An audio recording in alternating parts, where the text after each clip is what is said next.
Welcome back students, good morning. मैं doctor Krishna Mishra, associate professor zoology, Samrat Prithviraj Chauhan राजकीय महाविद्यालय अजमेर। हम लोग पिछले कुछ लेक्चर्स से रीजनरेशन डिस्कस कर रहे हैं। आज इस टॉपिक का लास्ट लेक्चर है, तो हम स्टार्ट करते हैं अब रीजनरेशन में। रीजनरेशन एंड एम्ब्रियोलॉजी और रीजनरेशन जो है उसमें क्या आपस में रिलेशनशिप है, इससे आज का हम लेक्चर स्टार्ट करेंगे। दोनों के बीच में क्या क्या डिफरेंसेस होते हैं। वैसे तो देखा जाए तो रीजनरेशन जो है उसमें भी जो है फॉर्मेशन होती है, और एम्ब्रियोलॉजी जो है उसके अंदर भी डेवलपमेंट होता है, रीजनरेशन में भी डेवलपमेंट होता है। लेकिन ये दोनों देखने में सिमिलर प्रोसेस हैं, बट इनमें काफ़ी अधिक डिफरेंसेस होता है। सबसे पहला जो डिफरेंस है कि in regeneration the new organs develop in close association with adult tissue. नया ऑर्गन जो भी बनेगा वो एडल्ट टिश्यू के बिल्कुल क्लोज एसोसिएशन जो है उसमें बनता है। The embryo grow either apart from adult और स्क्रीन्ड फ्रॉम इट्स टिश्यू। जबकि एम्ब्रियो जो होता है वो एडल्ट से अलग उसकी फॉर्मेशन होती है, उसका ग्रोथ होती है। The cells of the regenerated tissues they actually arise from the cells of adult tissue. Regeneration के लिए जितनी भी कोशिकाएं होती हैं वो एडल्ट की कोशिकाओं से ही बनती हैं, जबकि एम्ब्रियोजेनेसिस के अंदर या डेवलप एम्ब्रियोलॉजी में क्या होता है कि जो सेल्स जो होती हैं वो प्री एग्जिस्टिंग सेल्स जो हैं उनके डिवीजन से बनती हैं। The regenerating tissues they are fed by adult bloodstream bearing the hormones of the adult and the substances which are required for its metabolism. Whereas in case of embryology जो hormones होते हैं वो adult की body के hormones होते हैं, उनसे बनता है। फ्रॉम द फोर्थ जो है वो है from the start itself the regenerating tissues they are supplied with nerve fibres. Regenerating tissue जो है उनके अंदर नर्व फाइबर्स जो है वो होते हैं, जबकि एम्ब्रियोलॉजिकल जो डेवलपमेंट होते हैं उनके अंदर नर्व फाइबर्स जो हैं वो अवेलेबल शुरू में नहीं होते हैं। अब हम आते हैं polarity of regeneration. Normally, the organisms they have definite polarity similar to the animal vegetal polarity of the egg. For example, the body of a hydra it is divisible into upper hypostomes provided with tentacles, middle long body and lower base for the attachment. Hydra की body अपन देखेंगे तो ऊपर की तरफ hypostome होता है जिसके ऊपर टेंटिकल्स होते हैं, और बीच में जो मिडिल वाली जो है वो बीच वाला जो है लंबा बॉडी का पार्ट पोर्शन होता है, और नीचे की तरफ जो है इसका बेस होता है जो कि अटैचमेंट के लिए होता है। If the body of hydra it is cuts into two parts, it is reported that one part develops the tentacles and the other regenerates the basal part. It shows a distinct polarity in hydra as the upper end of piece forms tentacles and lower end a base. This polarity it depends upon the metabolic rate or oxygen input. किस पर depend करती है polarity? कि oxygen का input कितना है या metabolic rate जो है वो क्या है, इसके ऊपर डिपेंड करती है कि हाइड्रा का जो अपर पार्ट है, अपर एंड जो है वो टेंटेकल्स बना लेगा और लोअर एंड जो है वो बेस होगा। By changing the oxygen supply at either ends of the piece of hydra, its polarity can be changed. If we place a piece of hydra in a chamber which is divided into two parts having different concentration of oxygen, the anterior part of the piece which has to develop tentacles is leveled as T, and the posterior part that has to regenerate the basal part is leveled B. If T part gets greater oxygen, it regenerates tentacles. But if oxygen supply to B part is increased and that of T it reduced is reduced, reversible polarity is observed. In this case, B part it will develop tentacles and T will develop basal part. Thus, it is proved that the polarity in regenerating parts it depends upon the metabolic rates of the either ends of cut piece. तो इसमें क्या करते हैं कि oxygen की concentration जो है उसको चेंज करते हैं, यानी कि यदि जो इसका जो एंटीरियर पार्ट है जो कि टेंटिकल्स डेवलप कर रहा है उसको अपन यदि टी कहें, और पोस्टीरियर पार्ट जो कि बेसल पार्ट जो है उसको बी कहें, और उन दोनों के अंदर ऑक्सीजन की सप्लाई जो है उसको यदि इंक्रीज़ कर दी जाए तो रिवर्स रीजनरेशन होता है, यानी कि रिवर्स पोलैरिटी जो है वो ऑब्जर्व होती है। इस केस के अंदर जो बी पार्ट है वो तो टेंटिकल्स डेवलप कर रहा है, और जो टी पार्ट है वो बेसल पार्ट जो है उसको डेवलप करता है। इससे ये पता चलता है कि रीजनरेटिंग पार्ट की जो पोलैरिटी होती है वो मेटाबॉलिक रेट जो है उसके ऊपर डिपेंड करती है। अब आते हैं factors which are controlling regeneration को प्रभावित करने वाले कारक कौन कौन से होते हैं। At already stated, regeneration is the ability of an organism to regain the lost part.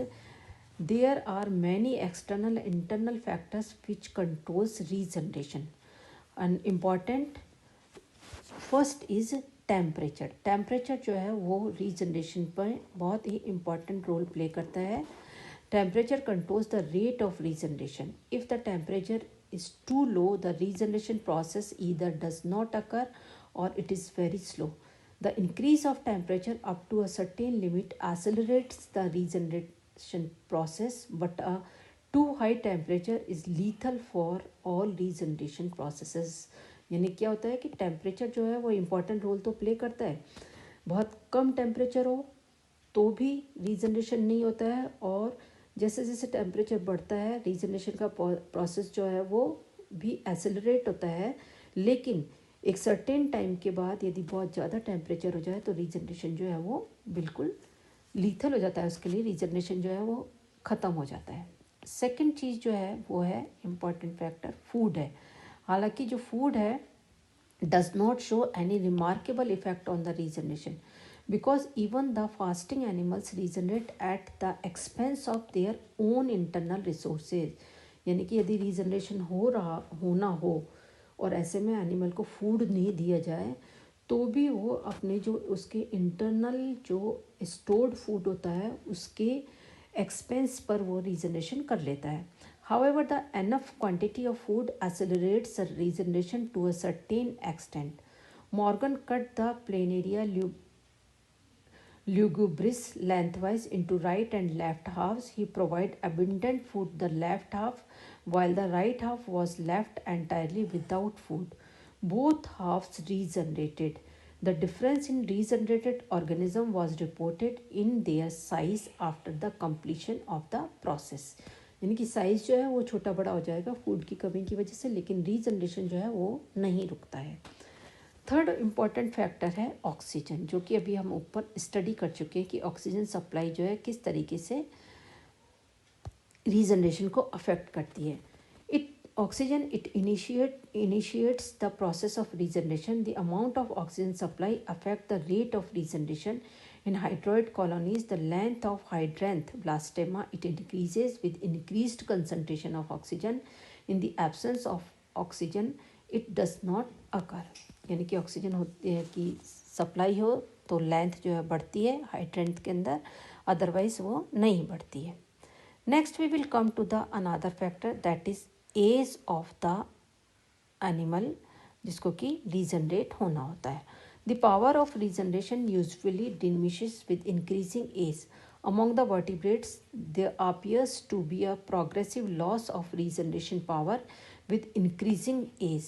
It is well known fact that bone fractures and skin wounds heal in a child much more rapidly than in elderly person. ये आप सब लोगों को पता ही है कि बच्चों के अंदर जो है बोन्स जो हैं जल्दी से जुड़ जाती हैं और जो घाव भी बहुत जल्दी से भर जाते हैं in comparison to the elderly person. This phenomena may be explained by a hypothesis that aging tissues simply loses the ability to respond to the regeneration promoting chemical substances released by the cut nerves. Next is nerves. X-rays. X-rays are found to retard or stop the process of regeneration because they are known to inhibit or suppress the mitotic activity of cells. X-ray किस तरीके से inhibit करते हैं कि वो कोशिका की जो माइटोटिक एक्टिविटीज़ होती हैं उनको सप्रेस करके रीजनरेशन जो है उसको प्रोसेस को रिटार्ड कर देते हैं, उसको कम कर देते हैं. However, the inhibiting effect of X-ray depends upon the amount of irradiation administered. Although there may be some individual variation, yet a dose of 5,000 to 7,000 Roentgen suppresses regeneration in very cases. An irradiated regeneration blastema does not grow. Instead of developing the skeleton and muscles of limb, it becomes filled with the connective tissues. Next, it is nervous system. How nervous system affect regeneration process. The nervous system, it appears to have special influence of regeneration. In amphibian, the early stages of regeneration cannot proceed normally in the absence of an adequate nerve supply to the regions of wound. यदि nerve supply नहीं है घाव की तरफ तो उसमें regeneration नहीं होगा. If the nerve supplying to the leg or arm of a newt, they are destroyed simultaneously with amputation of limb or during the early stages of regeneration. The development of regeneration, regenerating limb is arrested and the blastema ceases to grow or may even be resorbed. The influence of nervous system of regeneration is by no means restricted to the regeneration of limb in amphibians. It is very obvious in annelids and also in other animals.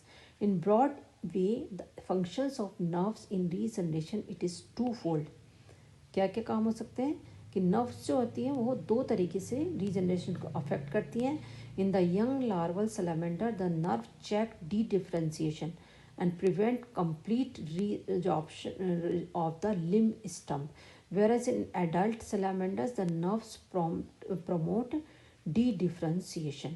ये यहाँ पर है, ये जो diagram है ये show कर रहा है कि नर्व सिस्टम जो है, नर्व जो है किस तरीके से रीजनरेशन जो है उसको इफेक्ट करती हैं. In both the cases, the nerves are necessary for regeneration. The general conclusion is that nerve act through a control of de-differentiation. In the young larva, they check this process before it goes too far, and in the adult, the nerves stimulate de-differentiation. Thus, the nerves stabilize de-differentiation at the correct conditions of regeneration. So, it was all about the topic